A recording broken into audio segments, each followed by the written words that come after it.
కరెక్ట్గా ఇది మిథున రాశి ఇప్పుడు మనం చూపిస్తున్నది. ఇక్కడి నుండి అక్టోబర్ 18వ తేదీ నాడు ఈ సంవత్సరం 2025 అక్టోబర్ 18వ తేదీ నాడు గురువు కర్కాటక రాశిలోకి ప్రవేశిస్తా ఉన్నాడు. సో గురువు అనేటువంటిది మీరు అబ్జర్వ్ చేస్తే ప్రతి సంవత్సరము గురువు మారుతాడు. ప్రతి సంవత్సరము మారినటువంటి గురువు సంవత్సరం పాటు ఒకే ఇంట్లో స్థిర నివాసం ఏర్పరచుకొని ఉంటాడు. ఎప్పుడైతే గురువు మారుతాడో ఆ గురువు మారినటువంటి రోజు నుండి 12 రోజుల పాటు మనకు ప్రతి నదికి అంటే ఏదో ఒక నదికి పుష్కరాలు రావడం అనేటువంటిది సంభవిస్తుంది. ఈ సర్కిల్ అనేటువంటిది ప్రతి 12 సంవత్సరాలకు ఒక్కొక్కసారి మారుతానే ఉంటుంది. మేషరాశిలో ఉన్నప్పుడు ఒక నదికి పుష్కరాలు వస్తాయి, మిథున రాశిలో ఒక నదికి పుష్కరాలు వస్తాయి. అంటే గురువు మారిన రోజు నుండి 12 రోజుల పాటు. గురువు అనేటువంటిది మామూలుగా చంద్రుడు ఒక నెలన్నరకు మారుతాడు,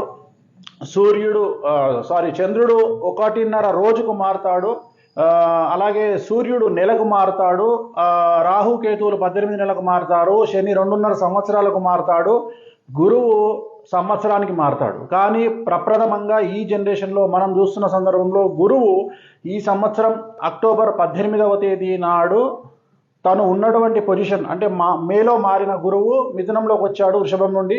ఇప్పుడు అకస్మాత్తుగా మళ్ళీ మిథునం నుండి కర్కాటకంలోకి ప్రవేశిస్తూ ఉన్నాడు. ఎన్ని రోజులు ఉంటాడా ఇక్కడ అంటే 48 రోజుల పాటు కర్కాటక రాశిలో ఉన్న గురువు తిరిగి మళ్ళీ డిసెంబర్ 5వ తేదీ నాడు రాత్రి మళ్ళీ వెనక్కి వస్తాడు. సో చాలా వెరీ రేర్గా సంభవించేటువంటి పరిస్థితి. అంటే ఒక విమానం కానీ, ఒక బస్సు కానీ, ఒక ట్రైన్ కానీ సడన్గా ముందుకు వెళ్తున్న సందర్భంలో మీరు సడన్గా వెనక గేర్ వేశారనుకోండి, ఏమవుతుంది అంటే అతిపెద్ద వైబ్రేషన్ అనేది సంభవిస్తుంది. సో అలాగే గ్రహ గమనములో, నవగ్రహాల గమనములో గురువు ఈ అతిచారం జనరల్గా మనకు ఉన్నటువంటిది భారతదేశంలో మరీ ముఖ్యంగా సౌత్ ఇండియాలో చాంద్రమానం అనేటువంటిది చూస్తాము, నార్త్ ఇండియాకు వస్తే సౌరమానం అనేటువంటిది చూస్తాము. మామూలుగా మనం చంద్రుడిని బేస్ చేసుకొని జాతకాలు చెప్తే మనకు నార్త్లో కనుక తీసుకున్నట్లయితే సూర్య అంటే రవిని బేస్ చేసుకొని రవి కర్కాటక రాశి స్థితే అని వాళ్ళు రవిని బేస్ చేసుకొని జాతకాలు చెప్తారు.